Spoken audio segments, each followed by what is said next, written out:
But I asked him what advice he would give to his younger self, Mm-hmm. and he said to have more patience. The thing with patience is that you don't ever know when you've had enough of it. Right. And that's the fear is, am I being patient or am I wasting time right here and am I losing an opportunity that's occurring somewhere else? And Wayne told me that when he shot his, 400 plus inch bull, like that great big bull that he killed, the only reason that he was able to kill that elk was because he was an old man and he was gassed and he couldn't keep going. That if he had had the legs to carry him, his impatience would have carried him away from that opportunity.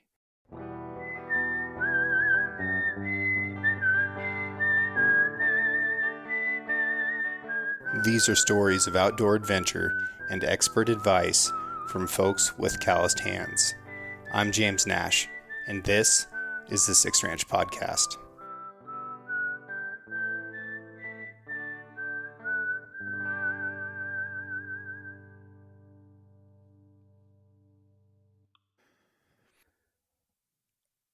Are elk the animal most worth hunting in the world? Classify the term worth. Yeah, go ahead. I guess are we classifying it as money worth? Are we classifying it as worth as in worthy of the devotion and the time that we put into it? Yeah, it's a Um, worthy. yeah. Yeah, No, I think they are. yeah. I think they are. To put a dollar amount on them, pretty hard. Because then to me, it changes the aspect into which I like them. Right. I don't like those type of quantifiers either. Right. Because as soon as you apply a number to something, then that becomes what the thing is. Mm-hmm. And it really limits all those nuances and details that make something special. And you see that in art, for example. Absolutely. Like, oh, that's a nice painting. What's it worth? Right. Well, that's a complicated question. Right. Yeah. It's going to depend very much on whoever's interacting with that. Absolutely. And there's a lot of art in elk hunting. A lot of art. When did you start elk hunting? I suppose I'd probably have started right around being able to get my license. Okay. Um, You weren't going out as a little tiny kid? but to remember, I can't really necessarily remember a hunt until the first time I remember being behind the gun and getting to pull the trigger. Oh, really? Yeah. That's cool. Is everything else before that? I can remember a couple buck hunts, Mm-hmm. being tagged along with my dad, mom, but when it comes to elk hunting, I can't remember anything prior to being behind the gun for the first time. Yeah. A lot of elk hunting isn't necessarily toddler friendly in the same way that like deer or turkey, stuff that's, light and easy tends to be. Right. And some deer hunting is very hard. Some turkey hunting is very hard. I'm not trying to knock on those species or the folks that really love to pursue them. But elk are big and they're not next to the road. No. Yeah. No. And Most and of the that's time. I mean they are and they aren't. Yeah. I mean throughout the years there's been a lot of things that have changed and environments for them have changed but no, typically they are not found alongside the roads. Yeah. So not necessarily a toddler friendly hunt, but by the time you're 12 years old, you're going to need help. You're not going to be able to hunt elk by yourself until you're, probably, gosh, I don't know. It would take a pretty special, like 14 or 15-year-old to be able to go out and solo elk hunt. Absolutely. But, 16, that's probably like you're physically mature enough to be able to manage those loads at that stage in your life. Right. Yeah. Agreed. Yeah. Especially young men. And there's just, there's physical elements to being able to carry that weight. One of those bulls that we weighed this year was a very average 6-point mature bull. And it was the middle of September, towards the end maybe. He weighed 681 pounds. So if we would have killed that bull last week of August, good chance he's 730 pounds, somewhere in that zone. The bulls lose a lot of weight during the rut, as you know. By the time we had him cut down to just bagged meat, it was 248 pounds. Right. So that's just a lot of weight to be able to move very far. Absolutely. And there's weight and there's dead weight. Yeah. And sloppy weight if it's boned out. Yeah, for sure. Okay, so you're 12 years old. You're starting to elk hunt. Did you kill an elk that year? I did. It was a hair tag at the time. Oh, it was. And you could shoot either bull or cow. And I remember that there was given the opportunity of 2 cows, and there was a small raghorn bull together feeding across the opposing hillside. And when it came down to it, I was like, well, that cow's bigger than that bull is. I'm taking that cow. Yeah. And we shot a 565-pound cow last weekend. I heard about that.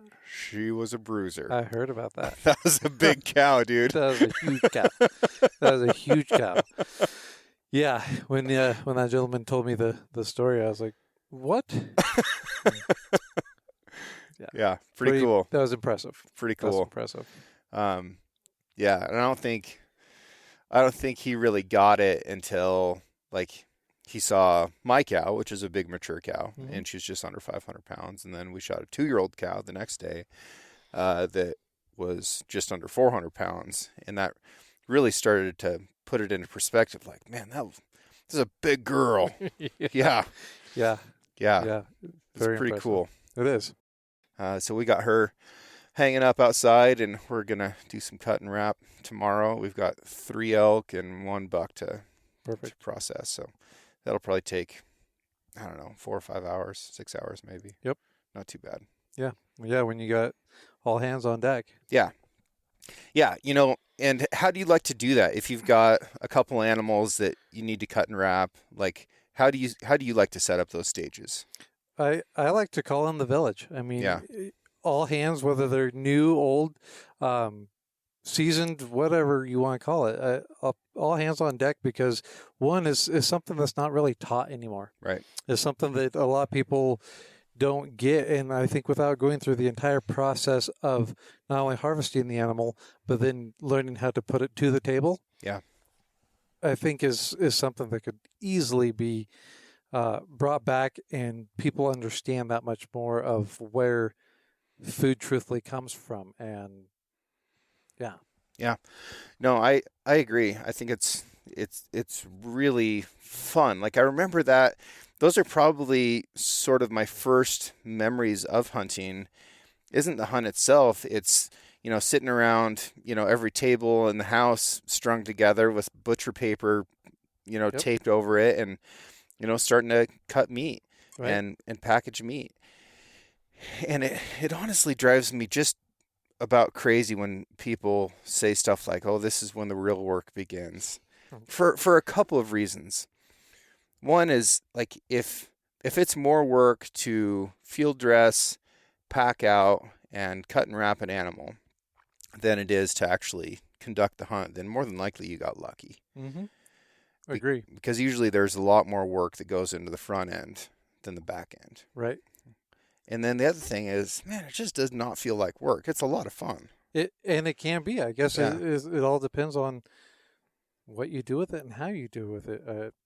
I mean, this year, after killing my bull during archery season, there was 9 of us that got together, and there was 2 or 3 of them that had some skill, had some past experience, and there was one that absolutely didn't. And she came out from the end of it and was like, "Oh my God, this was absolutely amazing." Yeah, it was a great time. Yeah, everybody laughed and joked, and music was going, and we just had this conveyor belt of people that just processed all the way through, and it was done and over. Yeah, yeah.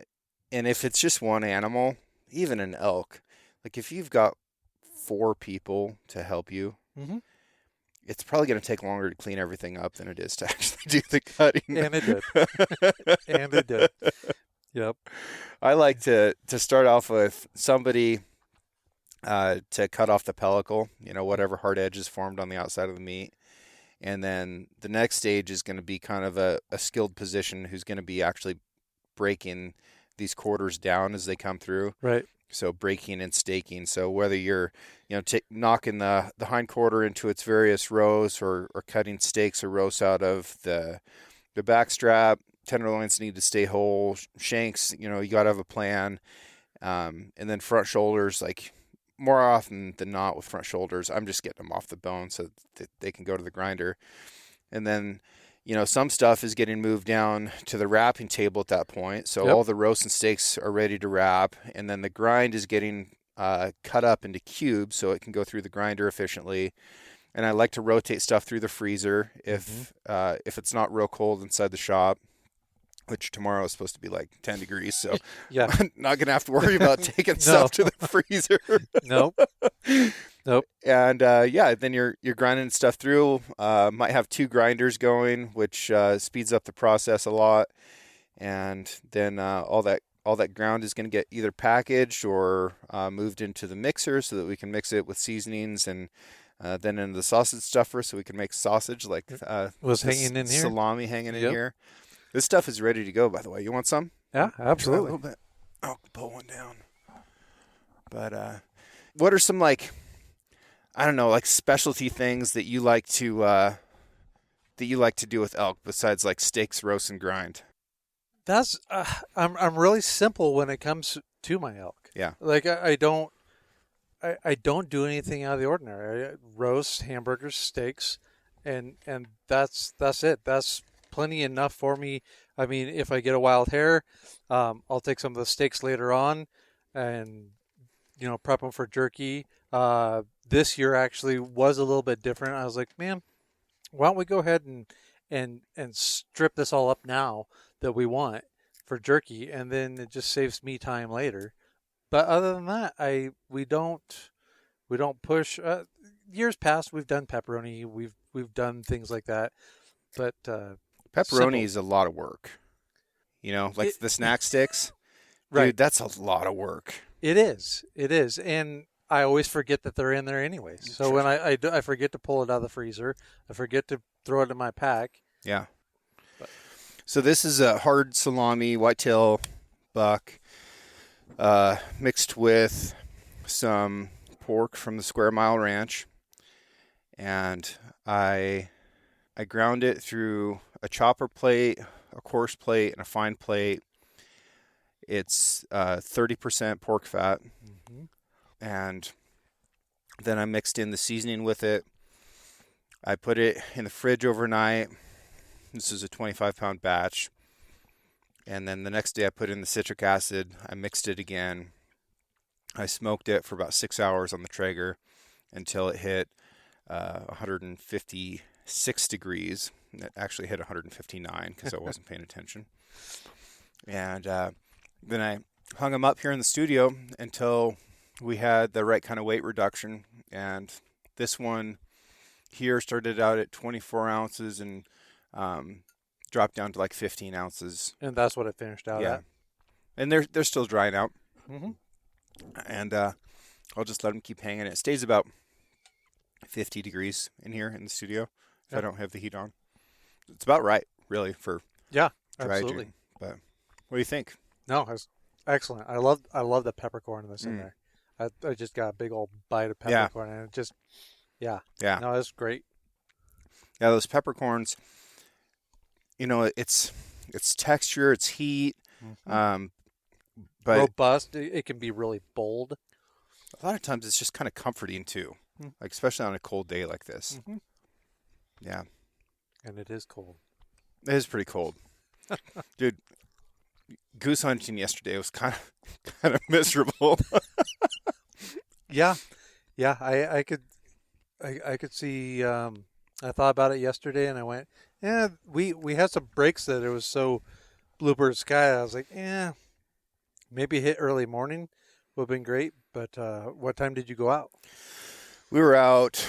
We left here at 5:30, and spent about an hour setting up decoys. I put out 15 dozen goose silhouettes and 2 dozen mallard full bodies because there'd been a bunch of duck in the field. And we ended up not being able to call in geese. Like they just didn't want it. And by the time the geese got there, because they fly so late, there was a big wind coming up valley, and it was the leading edge of that storm. So there was a bunch of snow and kind of hard ice pellets in with it. And when the geese finally came, as soon as they got to the field, they just went feet down and landed. And I think they just didn't want to beat into the wind any farther than they absolutely had to. Right. So I was on the X. I was where the geese had been every day for, a week, morning and evening. But they just didn't care that badly to be on that exact spot. Mm-hmm. So as soon as they got to that field, it was good enough. However, we had a great duck hunt. We ended up killing 11 ducks. Heck yeah. Which for two guys in a field over what is mostly a goose spread was fantastic. Yeah. Yeah. Yeah. Feeling like it was mostly locals? So that's the thing. These were the first northern birds of the year. There were some pintails. Oh. I'm not going to dime anybody out here, but the guy that I was with might have missed a pintail. And, like that happens, right? It does. He wanted it really bad. His name's Kevin Harlander. Oh, Kevin. Poor Kevin. Yeah, he wanted it bad. I wanted it too, man. I think I've only ever killed one pintail in a field. Yeah, I can't say I've ever killed a pintail in a field. We don't get them here very much. No, and when you do, especially traveling out northeast from here, if you find those little jumper ponds, yeah. It's usually springtime. You'll catch a few that have needed to land, or fall. About this time, if those ponds are still open, you can go out and you can catch a few off those ponds. But other than that, in fact, actually, I've never killed a pintail in this county yet. Really? No. Yeah. I think I've only gotten a couple, but it's always been on water. But, yeah, man, some of the birds were local birds, but a few of them were like really rich green heads, bright orange feet, that nice yellow, orangish fat, like just good old, they just got Alberta here. mallards. Yeah. Yeah. Cool. Yeah. So is this, did I see a little something on Instagram that of you chasing down this bird? Yeah, one of them needed to get chased, but that'll happen. I almost shouldn't say this. One of my favorite things in the world is watching somebody chase a crippled bird, especially if they didn't know it was crippled and they leave their shotgun and they're blind, which is a total rookie move. And that's why I don't want to say it, because I want people to continue making this mistake so that I can keep watching it.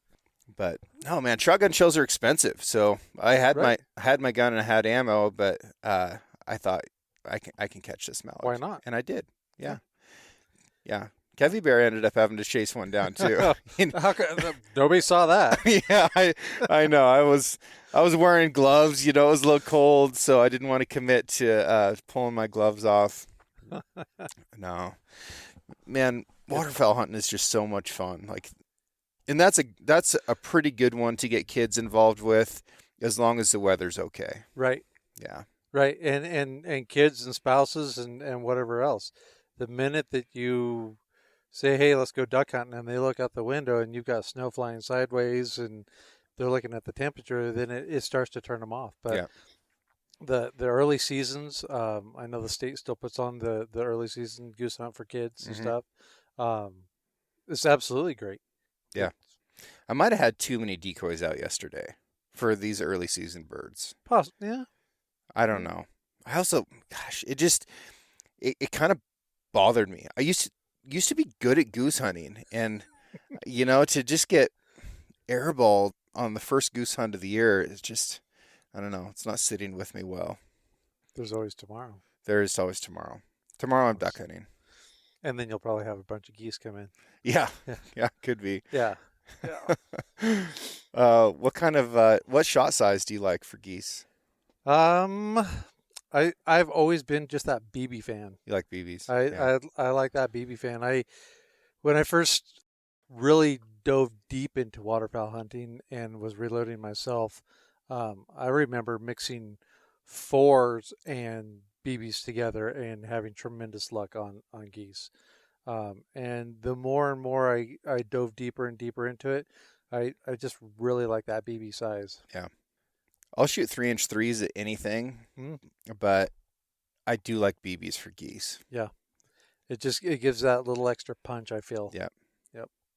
And you can end up shooting geese from a long ways away. Mm. They're a great big bird, and I'm not encouraging people to do it. Like, I want people taking, reasonable shots. Too close is a problem with shotguns. Too far is a problem with shotguns. But geese are so big, it's really easy to take a 60-yard shot on a goose and not realize that you're doing it. Right. And depending on how your gun is choked, 60 yards is a pretty long ways. It's a poke. It's a pretty long ways. Yeah. And the extra energy that you can retain in a BB versus a number 2 or a number 3 is significant. Yeah. Yeah.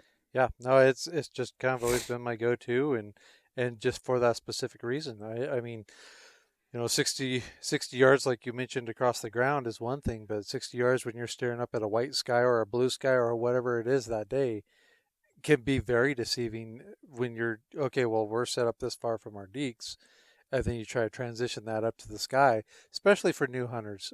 It can take its toll. And so, yeah, it's just a well-rounded shot. It's a well-rounded pattern I've always found, regardless of what shotgun I was ever shooting. It always did what I needed it to do, and so there wasn't any reason to change the wheel. What's your day job? Welder fabricator. Okay. How did you get into that? Started in high school.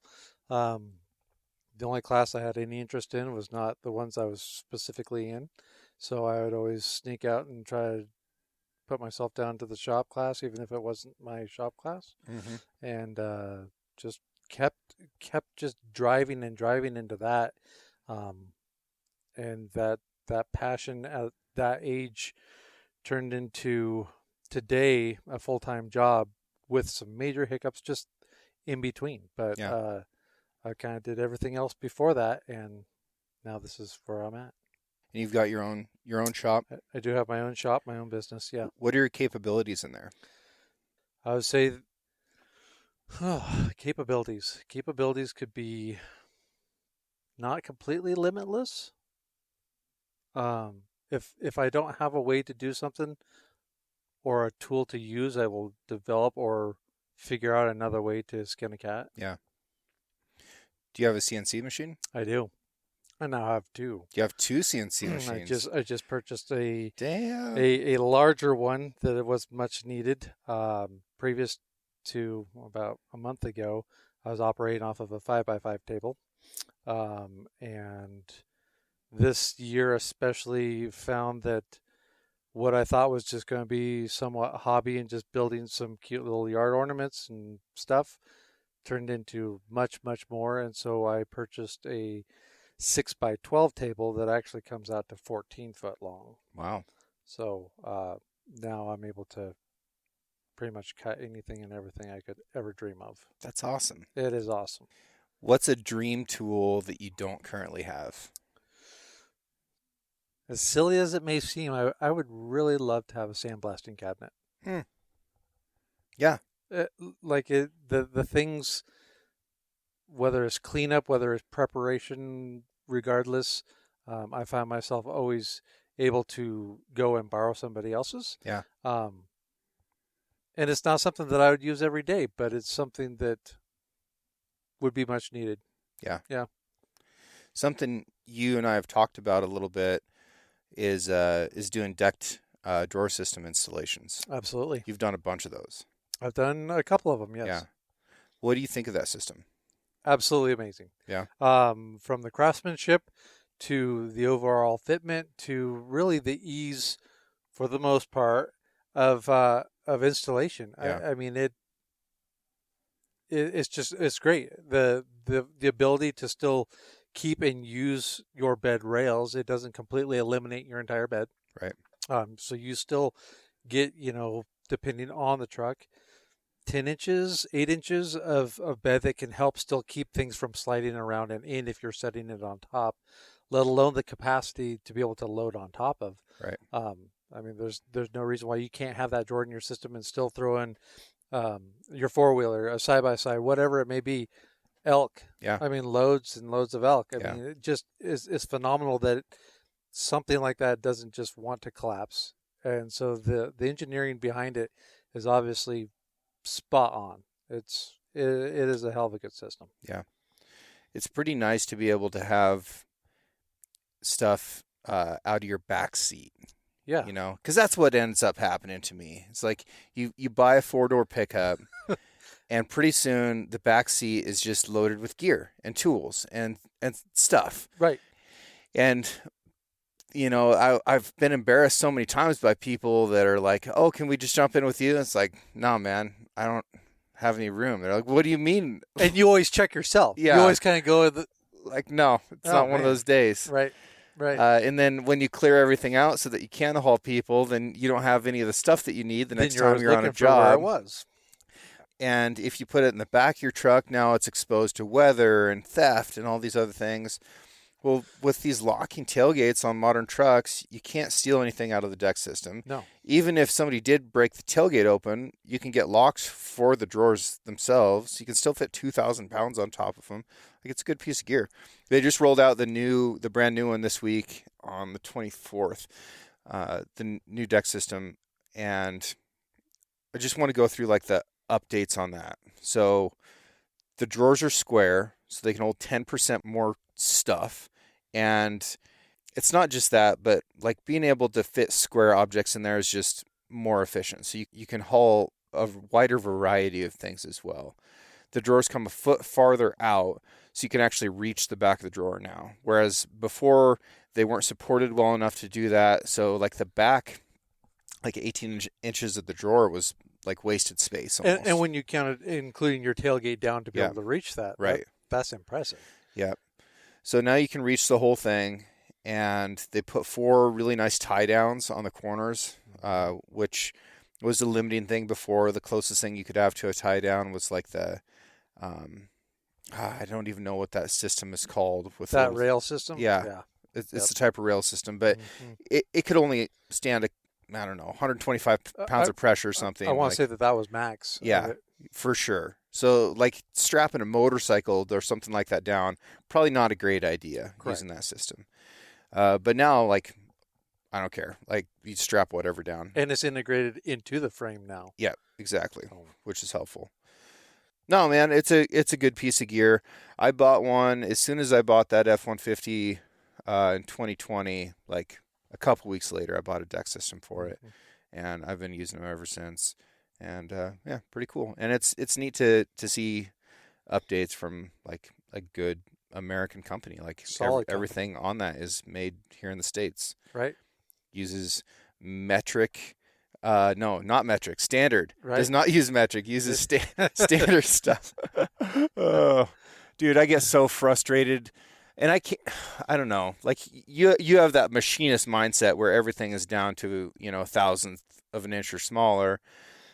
I don't have that. So like the fact that we live in a world with metric and standard Allen keys just hurts my feelings. Absolutely. So absolutely. dumb. It's no different than walking into any grocery store and having all these options. And you're like, wait, I just came here for a loaf of white bread. Yeah. Why do I have to have 17 different choices? Right.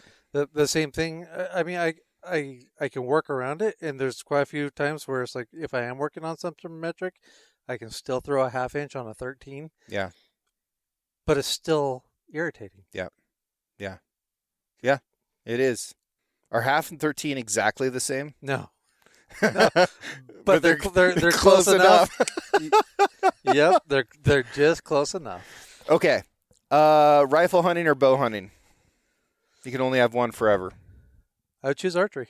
Would you? I would. Really? I would. The reason I got into archery was initially to, I guess, kind of poke the bear. My dad was always literally, almost literally. My dad was always against archery hunting. And I remember as a kid, and I can see why. I remember watching little fork and horn bucks go through the back of our property or to our apple trees, and there was years that there would be an arrow through their jaw, Yeah. through their neck, and he would literally pull me to the window and be like, "You see, this is why archery hunting is not good." Yep. Yeah. And of course that stuff can happen with anything, right? But it is. But it was pointed out that was the devil. What I remember around here growing up was if somebody said that they were bow hunting, it's like, oh man, you didn't draw a rifle tag? That sucks. And that was what it was. It was a fallback position because people wanted to hunt with rifles because while the season that you can hunt with rifle is tougher, you can just be a lot more. It was more of a guarantee of getting something down. Yeah. Yep. Yeah. You can be more precise with a rifle than you can with a bow. Yep. Like, bottom line, rifle is a more lethal tool than a bow and arrow. That's just how it is. So if you didn't draw your rifle tag, you could still pick up a bow tag. So that was for like the guys that just wanted meat. They wanted to hunt every year. Those were the bow hunters. And that's what I got into archery hunting for. I'd competed with a bow for targets since like the earliest of ages, like 3 and 4 years old is when I started shooting, started competing by the time I was 8 and really competed, still to this day. But the bow hunting thing was like, you apply for your rifle tag, you don't get it, you buy a bow tag, and now you're bow hunting. And then bow hunting started to become popular, and it was really interesting to me to see that happen because I didn't see that coming at all. No. The dynamics were not there for it yet. Yeah, it didn't really make sense to me. And then as bows started getting better, it wasn't just Matthews that made a good bow. Right? Because that's how it was for a while. It's like, well, yeah, there was only one good bow out there. Now there's lots of good bows. Right. Absolutely agree. And to bring along with that came the interest of the first bow hunting I remember seeing was really, watching the Truth 5 or whatever of whitetail hunting. Yeah. Primo's was the one that kind of really, I felt, started pushing those envelopes, not just because of their calls, but obviously using their calls, but it was whitetail hunting that I went, oh, those guys are pretty badass. Yeah. It's still interesting to me, people who are getting into hunting that think that they want to start with archery. Yeah. I can't say that's always the easiest because depending on what your outcome is and your goals reached, if you're, once again, if you're trying to get meat on the table, I don't know that archery hunting is the right idea for that. What do you like about it? The challenge. But what makes it challenging? Learning something. I've always promised myself that I guess if I don't go out to the woods during an archery elk season and learn something new every year, the day that I decide that I have learned enough and I know it all is the day that I need to hang it all up. Sure. Or just like really reevaluate. Right. Yeah. Because what I go into every season is usually based upon the season before. I go, okay, well, man, I was in this same area and this is what worked and this is, what I think their pattern is and this is that. And it always just goes into a complete mashup. Yeah. I mean, it's like after the first weekend or the first week, everything gets thrown into a blender from the year before and the current season. And you're scrambling around now refiguring out what I'm going to do, what they're wanting to talk, all the different dynamics about it. So it's to go back and actually answer your question. The reason why I like it is because it tests me. It pushes me to extreme levels that I don't necessarily feel like I'd push myself to every single day. Yeah. The highs, the lows, and just the animal itself. Learning something new every year is what drags me back every year. Yeah. Yeah. And that evaluation phase or assessment phase at the end of a season is such an important step to really take a look at that season and be like, okay, what did I learn this year? What was different? Um, what what do I need to be working on to improve for next year more than anything else? Absolutely. And I'm curious, how you answer those questions for yourself this year. Like, what did you learn this year, and what do you need to improve within your skill set for next year?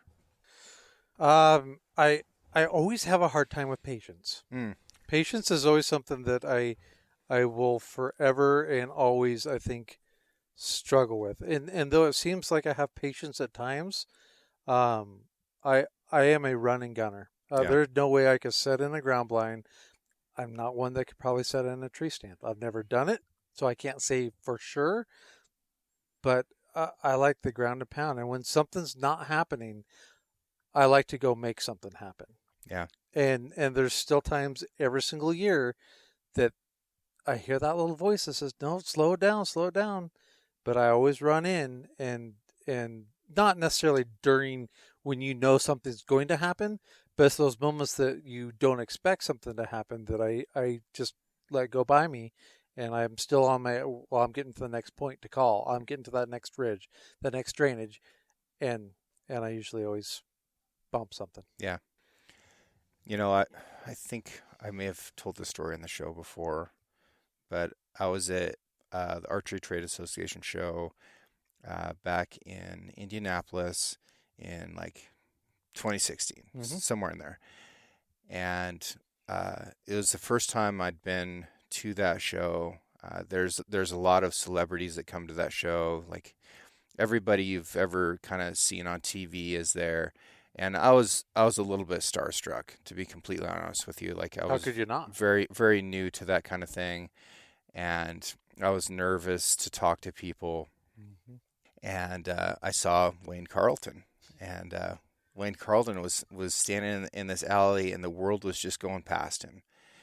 Nobody was stopping to talk to him. I don't think most people even recognized who he was, and like he was such an icon for me, and I'd really enjoyed the videos that he'd made. I'd learned a lot from him. The first like really big bull I called in by myself. I called in with one of his calls, and I was like, man, like here's the guy in the flesh. And I finally got enough guts to go and talk to him, and we talked about elk hunting for a long time.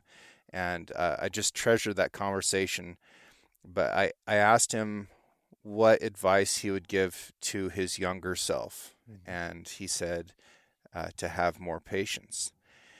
The thing with patience is that you don't ever know when you've had enough of it. Right. And that's the fear is, am I being patient, or am I wasting time right here, and am I losing an opportunity that's occurring somewhere else?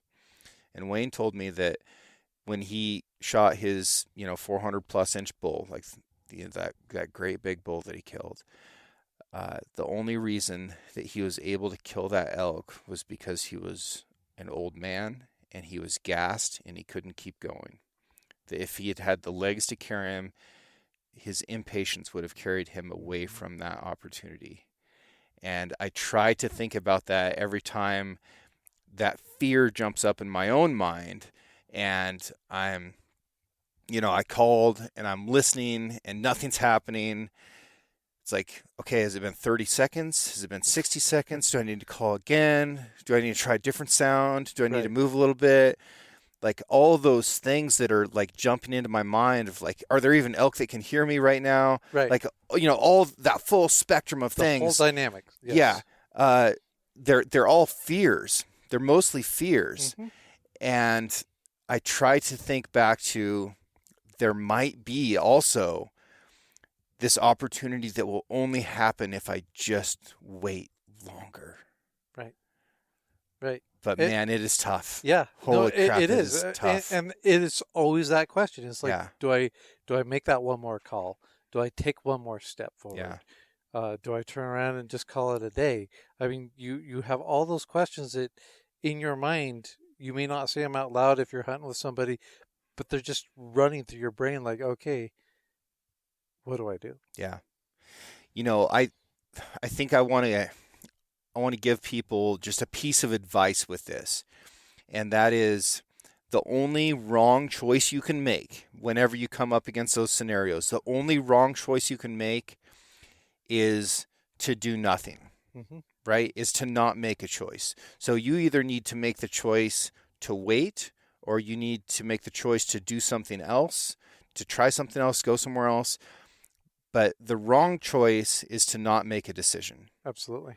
And making the decision to wait is different from just standing there vapor locked in, in fear. You're paralyzed by indecision, and that's the worst thing that you can do. It is. Yeah. It is. And the decision to just, if you've got the time out there, the phrase, and I don't even know where it came from, but you're not going to kill something unless you're out there. Yeah. I mean, that always echoes through my head, regardless if it's a sunny day, a rainy day, whatever may be happening that day, is I could go, you know what, there's stuff I could go back home and definitely work on. Yeah. But I'm never going to achieve my ultimate goal if I'm not out there. Yeah. Yeah. What advice would you give to the general public about calling in bulls during September? That really took a flip this year for me personally. Yeah. I've always been just bugle. Hmm. The bugle has always been everything. I practice my bugle year round. As soon as the wife may leave, when the kids might be gone, I have a bugle tube out in the shop. I will pull it out and just remind myself and just keep practicing those notes and practicing. And not that you have to sound perfect. There's no perfect elk talk, in my opinion, in this world. I've heard people that sound like a dying goat on a bugle tube call in bulls. Yeah. All the worst elk sounds I've ever heard have come from elk. There's been times where I've been out there and it's like you're always playing that game of, that's a hunter. Oh, no, that's a bull. Oh, Yeah. That's a hunter. Especially hunting public land. And there have been times where I've tricked myself and been like, no, there's no way. That's somebody on, that's Doug Flutie. Yep. And the next thing you know, you turn around and here's this bull standing staring at you, and you're like, wait a minute, what? Yeah. I've never even, there's still a vocalization that I've never heard before. And I hear something new every year, which is also learning something new every year. But do I mix those in with my calls? No, not necessarily. I still kind of stick with some basics because those basics I feel have worked. I mean, there's all different types of bugles. There's all different types of cow calls. There's all these different ways that we're projecting ourselves to become one with them. And what are we really saying? We have some pretty good ideas. Overall, when I cow call, I really try to put my heart and soul into pleading and not whining, but pleading and trying to sound as sexy as I possibly can on a diaphragm. And when it comes to bugling, I always start off with what people would be a locate and make it short, simple, and sweet, because I truthfully believe that once you get deep into September, all the elk on that mountain know who lives on that mountain. Right. And we're pretending to come in as somebody new, being like, hey, what's up, guys? And sometimes they will take that and they will come in with that. And there's other times where they will just absolutely shut up. Yeah. So I guess advice is to stay persistent. I mean, whether you can cow call, whether you can bugle, whether you can do both, just stay persistent with it. Just keep doing it, because at some point in time, the more you're out there, the more you're doing it, the more you're going to understand, the more you're going to learn. And that doesn't mean that you're going to stay persistent for the rest of your life on one call. You're going to learn other talk. And the more talk that you can kind of learn can play a decent role, even though falling back to your basics can still be the key thing. I mean, you can, just because you have a guitar doesn't mean you're a rock star. Yeah. Type analogy. What's a common mistake For archery hunting? Yeah. I would say understanding your distance and understanding your shot angle tremendously. Shot angle. I know we Yeah, discussed this throughout the season too. dude. Shot angle is It, utmost important. it's so hard for people to It recognize. is. It is. And I don't know psychologically what's causing the problem, Mm-hmm. but people have the hardest time identifying what is actually broadside. And they think they can get away with a lot steeper angle than they actually can. Absolutely. I feel like there's this no man's land that has been presented to any and all archery hunters throughout the years of, well, don't hit this. You can't hit the scapula. You don't want a leg bone. You don't want to be too far front. You don't want to be too far back. You don't want to be too high. You don't want to be too low. There's all these do's and don'ts, way more don'ts than there is do's. Yeah. I mean, it's always been pounded into everybody that I've talked to's head, when in doubt, kind of pull it 3 inches back, whatever it may be. And I think that has struck a fear into people because they hear so many more don'ts than they hear do's, that it really messes with their perception of, well, am I supposed to aim for the offside leg or not? Those types of questions that I feel has really closed people's minds down to not truthfully opening up and seeing what it is that they're looking at. What angle are they at? What angle am I at? And then where are the vitals to those angles? Yep. Absolutely. Yeah. Gosh. Yeah, shot angle continues to be really, really difficult for people to understand. I think that they probably look at the animal as if it were two-dimensional a lot of times. And, they think about targets two-dimensionally rather than three-dimensionally. Right. That's part of the problem. I also think that they don't understand anatomy very well. Mm-hmm. They've been misled by some diagrams, certainly by the kill zones on 3D targets. Absolutely. They are way off. They're criminally off. Mm-hmm. So there's lots of number 8 shots on a 3D target that are pure gut shots. Absolutely. From any angle, they're a gut shot. Absolutely. And that just drives me crazy. And then proportionally, the 3D targets they're a foam representation of the truth. Absolutely. So that's another issue, is not understanding anatomy, not understanding where to research what anatomy is actually accurate. Mm-hmm. You need to get into scientific journals to really understand that. A great way to go. A lot of people don't know about Google Scholar. So there's a whole sector of Google called Google Scholar, and it is nothing but scientific documents, peer-reviewed literature, real stuff, Mm-hmm. sure enough hard science. And you can go to Google Scholar and you can search elk anatomy or white-tailed deer anatomy, and you'll start seeing PhDs talk about this stuff. And it's not idiots like me that write for gun magazines telling you an opinion that's regurgitated down from their great granddad. It's really smart people that are talking about this stuff and using language that can be a little bit difficult to understand, but just try. I think that's a great resource to get unbiased information, is Google Scholar. But yeah, understanding anatomy has got to be a huge part of it.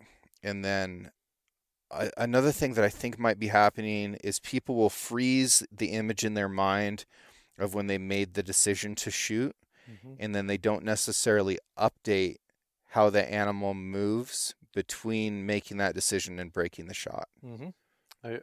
I can agree with that. One thing I've always found with my own mind is the minute, whether I'm shooting a gun or whether I'm shooting a bow, my mind goes into Polaroids. Mm. I can watch my arrow fly through the air, and it is still traveling at 312 feet per second. But there's something about my memory and my mind that I can watch that arrow travel through the air. And so it's from when it leaves my bow to when it actually hits the animal. And it's not so much that I'm instantly looking for blood, but I'm looking more of the reaction in which the animal gives me, because as long as I know that I was still holding on that point and that understanding the anatomy, and stuff still goes wrong. Yeah. I mean, just because I'm going, okay, this is where the lungs are, this is where the heart is. There's times that things just happen, whether it's, hitting a rib, and it just taking a glance off in no man's land, or the other thing would be finding that one small limb or twig in between you and that shot that you were so focused on, and it veers it off an inch or two, or maybe completely misses the animal.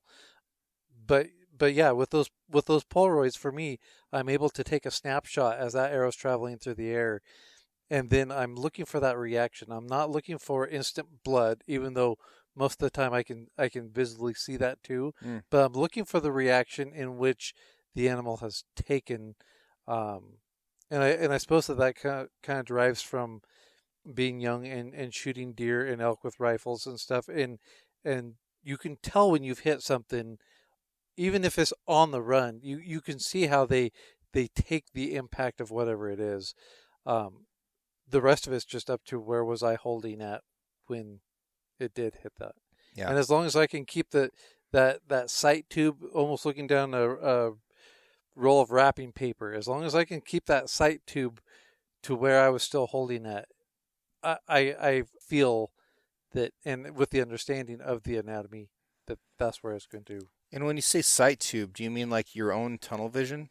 Yeah. What is that? What you mean by that? Yeah. Yeah. I can close everything else out and focus not only just on the animal, but narrow it down and keep focusing tighter and tighter and tighter, until I get to the point where that brown mud patch that I was aiming at, because that gives me my reference as to where I know I want to hit. Yeah. I can literally focus in on that even after the shot. And so that follow through of everything has been a great success for me. But then there's also been times where it's been kind of the Achilles heel, where I didn't see where it went necessarily after the shot. And so even this year, I swore up and down it went one way. My wife swore up and down it went another way. Yeah. Because I was so focused on that spot that when the elk left, once the spot left, then my brain didn't open itself back up in time. Yeah. That's really interesting. And that, it takes a lot of experience to get to that point. And some people, I think, don't ever get there. And I might be one of them, because I will often see, or I will recall what I hoped was going to happen. Mm-hmm. And a lot of hunters have that experience. Like, they'll say, oh, I smoked it. Mm-hmm. I hit exactly where I wanted to. It was perfectly broadside, but the reality isn't that at all. And, that's what they saw in their mind because that's what they wanted, but that's not what was actually happening. Right. Something interesting about what you're talking about with that tunnel vision, because we talk about this in combat quite a bit because a lot of people experience it. And any time that you do get that really narrow focus, time tends to slow down for us because we're so focused on that moment that the only information that we're processing is the information that's within that little tiny sphere. There's only a really narrow portion of what we can see that we're actually focused on, and the rest is peripheral vision. Right. And within our peripheries, there's actually gaps that we can't see anything. They're completely blind. And if you ever take a peripheral vision test, they'll have you stare at a dot, and then they'll have other dots show up on the monitor. And there will be dots that show up that you cannot see at all, right? They're gaps. But we don't see those gaps when we're looking around, because any place that there's a gap, our brain just makes up what it thinks should be there. And like it gives you a blur of that color, right? It's amazing. So what you can actually focus on, I find this so interesting. If you were to imagine that you're holding a quarter between your thumb and your forefinger, and you hold it out at arm's reach, that's what you can actually focus on. And if you do that, you'll notice that you can focus on the space in between, but your thumb and your finger are going to be blurry. Right? That's it. Right. Like a 1 inch at arm's reach, like that's what we can actually focus on, and everything else is just like blurry, mostly made up stuff that's in our own brains. It is, because your brain will fill in those gaps. Yeah. To what it thinks you should be seeing, what you may want to be seeing. Absolutely. No. And that's how, mistakes happen where like, another animal walks in, or there's things that are occurring outside of that plane of focus that you're no longer perceiving because you're purely focused on that 1 inch gap at arm's reach. It's just fascinating stuff. And I think the psychology and physiology of what's actually occurring with a human in those moments while we're hunting is really interesting. A lot of people don't remember the shot. And some people will be honest with you and be like, actually, I don't know. They'll say they blacked out and it's not part of their memory anymore. Right. I think that's fascinating. Yeah. Where do they go? Yeah. I'm one of them. Like a lot of times I cannot remember specifically what happened. And, take yesterday, duck hunting, for example, goose hunting, but it turned into a duck hunt. Towards the end of the day, Kevin and I called in some ducks and we shot one of them. They dropped out in front of the blinds and he went out to get him and he goes, "Where am I at?" And I was like, left, back, nope, towards me, right. Bird dogging. Yeah, right. And I ended up getting up and going out. I found one of the ducks, and then the other one we just couldn't find. And Kevin was walking around. Like, this is something that had just occurred moments earlier, and we'd already forgotten where those ducks landed because our focus was still in the sky, right, where we'd done the shooting. And even though we'd seen it, it hadn't gotten logged into memory. We ended up finding his duck. Kevin chased that one down. Did like a baseball power slide. Got it. Good job, Kevin. Good job. Bad job me for not filming it. Maybe next time. But it is just so interesting what we remember and what we don't. Yeah. And just those moments in which, I mean, we're talking seconds, milliseconds at times, that you go, wait a minute, what, why, how, but it is. I mean, for instance, after the shot, my wife was standing right next to me, and she's like, "You didn't hit him." I was like, "What?" She's like, "No, you didn't hit him. I never saw any arrow. I never saw anything. Never heard a thwack. Yeah, nothing."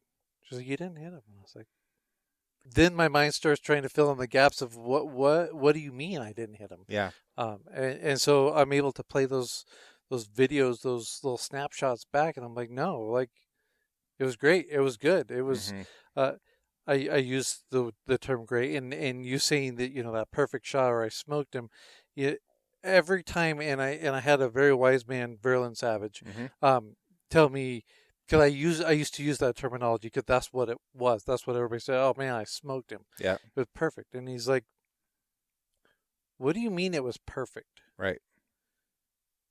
Like, what is perfect? Yeah.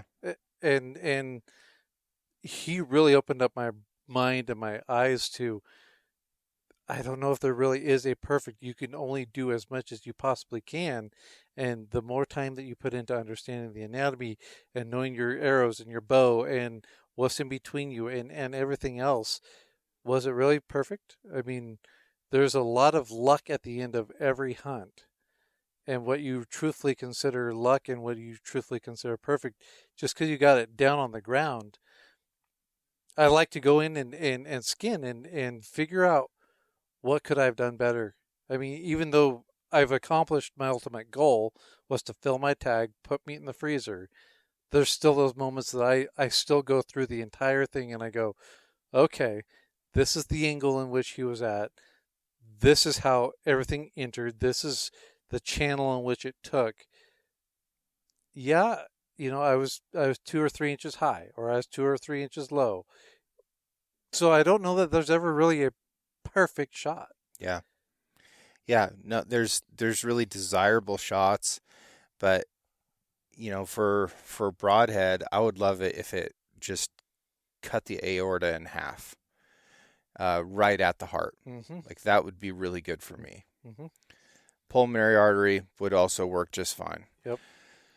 But if we had an elk standing in the studio right now, I don't know if I could reach out and poke with my finger where I needed to hit to cut that artery right at the heart. Right.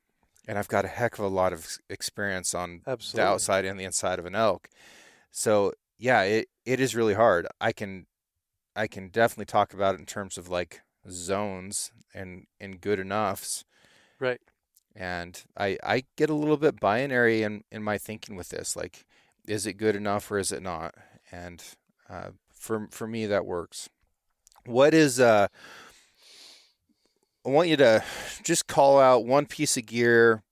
I don't care at all, affiliations or otherwise. One piece of gear that you use this year that you really like. I'm trying to do this lately so that we can support companies that are making good stuff without anybody to gain anything from calling that out.